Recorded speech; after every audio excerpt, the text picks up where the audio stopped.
Right. So I'm Zoe. You can find me on social media on Instagram and TikTok at the Dreaded Trainer, and I'm here with Courtney. And Jiminy, he is our hype man for the day. So yeah, I just want to start off with, Courtney, can you like tell us what you do on the day to day, what you do for the rescue? Yeah, so well, everyone needs a hype man first of all. So we do need a day. Um, so yeah, about 11 years ago, we actually started an organization called Lost Paws Sterilization, Education, and Rescue. The group of us that started the organization, we came from bigger shelters who had lots of resources and money, but there was things that were missing, like spay and neuter for communities, for low income communities. Yeah, So yeah. we kind of gathered together and started Lost Paws. A few years later, we ended up merging with a bigger organization, so AZK9, and that's kind of how we started. Our focus was really focusing on community engagement in the communities, working with education around vaccines, spay and neuter, but not just educating about those things, but also being able to provide that resource. So Sure, we yeah. years ago we started partnering with Dr. Kitt's mobile unit that would then become Dr. Kelly's years later. For about 11 years, we've been doing community spay and neuter, and we've been doing rescue. So we're an all breed rescue, and we rescue basically anything. We didn't want to just go for pit bulls and chihuahuas, but we ended up knowing that that's what we would kind of rescue because that was in the shelters. But we always want to be able to help anyone in need. Yeah. So throughout the years, though, our missions changed a little bit. We started rescuing more senior dogs in medical cases. As we started to see them come into the shelters, we wanted to be able to fundraise and then provide medical dogs or seniors with rescue and the medical care they needed before they found their forever home. Yeah, definitely. And I love that. Like, I do find a lot and like you said, low income communities, the lack of spay and neuter education. And that's awesome that you guys were able to like hone in on that because I think that kind of passes over people's heads when they think about rescues and how to keep dogs out of rescues. You want to spay and neuter and sterilize so you don't put more dogs out there on the streets. Um, if you could tell us, like through your years of rescue, what's been maybe a memorable case or your favorite case so far? Oh my gosh, we've rescued a lot of dogs, and and we're not like the big shelters that are doing thousands a year. We've rescued probably 800 in the 11 years, but mainly adult pit bulls, which are harder to place. Um, there's so many that I can think of, but I would say that Lotus was probably a case that I think a lot of us remember. Lotus was found on the Gila River reservation, and she was actually in a bag, hogtied in a garbage bag, and on kind of a desolate road. So actually, most people don't drive down this road. It's actually a road that not many people in the town take. And she was found hogtied in a bag by a good Samaritan who ended up getting Lotus into town, and we took her right away. It actually ended up that Lotus had masses on her stomach and Like needed organ or yeah no she had like skin cancer, but it was like ginormous. okay. And so it was summer time, and this dog in the bag, and honestly, through being found to the vet where she was poked and prodded, she remained the sweetest dog. And we ended up losing her last year.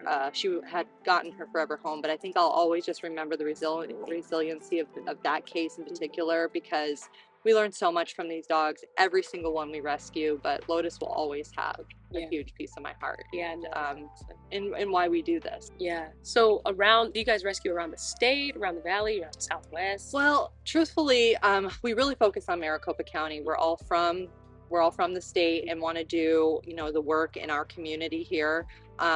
We only rescue from Arizona, from Maricopa County, primarily from the Maricopa County Animal Care and Control, or at one of our spay and neuter clinics. So. Okay.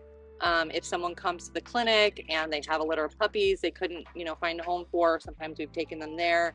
And we've taken some, dogs who owners just can't take care of them. They brought them in for spay and neuter, hoping, they could find them a home after. Okay. And we've taken them. So I mean, primarily it comes from the communities we work in or the shelter.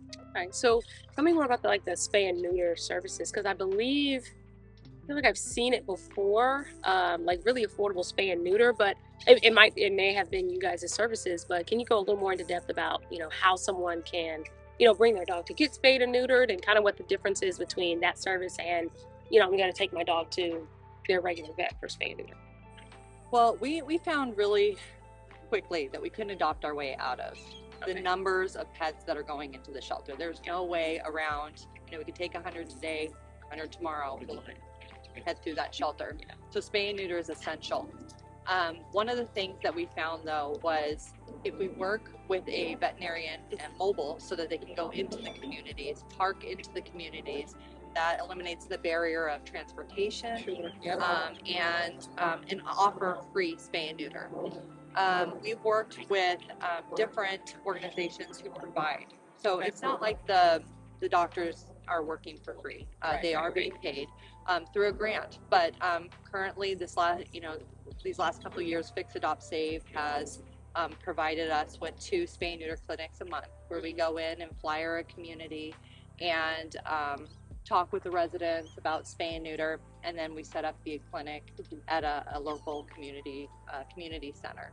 Okay, that's fantastic. So how long do your clinics usually last? So it's an all-day thing, and Okay. I've been also, let me brag that 18,000 pets have been fixed with just our efforts. So I mean, that's not what other organizations are doing, because there's others doing the same thing. But through the 11 years, we've done 18,000 pets in Maricopa County with spay and neuter. And you would think there's not any more, pets to do, but there are. Yeah. So, but yeah, I mean, it's an all day thing. I mean, it's an all week thing, because as soon as we flyer, we start having people call, make the appointments, and then we start at 7 until 3, and they do 35, 40 pets that day. A day. Mm-hmm. Wow. Okay. So can you tell us, obviously besides producing, litters that people can't take care of, what else are like the benefits of of getting your dog spayed and neutered? Okay, so they always say there's, health benefits, right? So not only are you not adding to the almost population, but you're also preventing cancers. There is an illness that a female dog can get called pyometria, and that's essentially an infected uterus that you're preventing if you spay her. There's behavioral benefits. They say there's less aggression, there's less marking. So different things like that would be some of the main benefits. I also find, when I'm working in the community and educating with families, I mean, there's, some families that want just one litter and that kind of stuff. Just talking about the benefits of doing it young. It's an easier process of recovery. And there's a lot of benefits. And you know what? We also offer free vaccines, and that's also provided by Fix, Adopt, Save.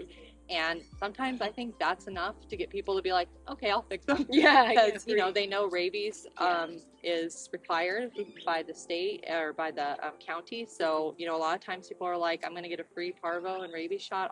I'll go ahead and do the spay. Sometimes it's as easy as that. Okay. I mean, there's a lot of barriers when doing education, culturally, sometimes even. And so a lot of it's just education and not treating people, who do have these ideals about, oh, my dog needs to have one litter, or I really want to have one offspring. Sometimes it's just about, some education and not judging, how they feel about it, and just giving them the information. And if they, once they have that one litter and they find it's really hard to find a home for those puppies, they'll know to call you and get their dog fixed next time. For the people out there, for their, general knowledge, there's obviously a lot of information on the internet. When we got our puppy fixed, and there was just so much, just an influx of information, almost inundated with it.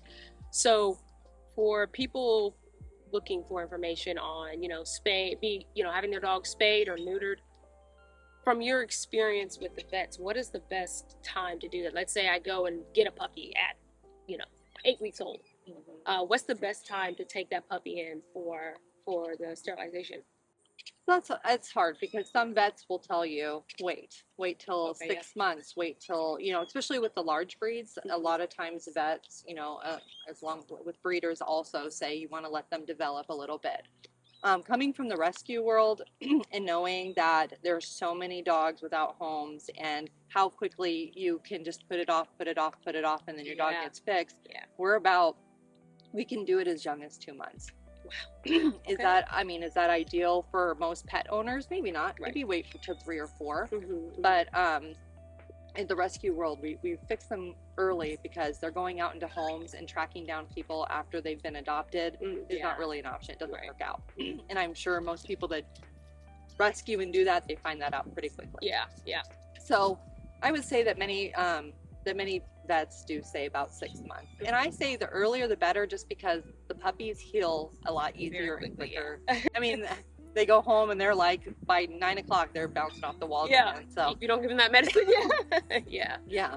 So yeah, I would say it really, listen to your vet, or it just really depends. If you have multiple dogs in the household that aren't fixed, and that's like your concern, you have siblings, and you're not sure, at least fix one of the siblings, so you don't have that kind of accident happen. Yeah.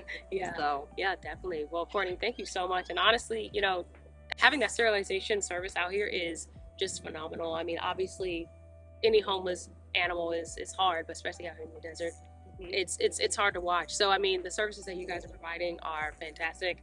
I would suggest to anybody, in any low-income areas, if you can get your animal fixed, absolutely do it. If not, head to your vet. Like she said, follow your vet's directions. But it's been wonderful talking to you guys. It's been wonderful experiencing this rescue. I've never been to a rescue before. I always told myself I can't walk in because I'll walk out with 2 dogs. But no, this has been an awesome experience. And all of these dogs are just so well taken care of and so lively. And oh man, the vibes here are awesome. Thank you. Yeah, we like it too. And Jiminy seems to love it. He's a happy boy. He's a funny boy. He was actually stuck in a fence. Really? That's where you guys found him? In South Phoenix. Yeah, no, we saw him on Stradar. Okay. He was, someone posted that they had pulled him out of a metal fence. He had like a metal ring through his leg. And he actually got turned into my husband's work. He works at an emergency animal hospital called VetMed.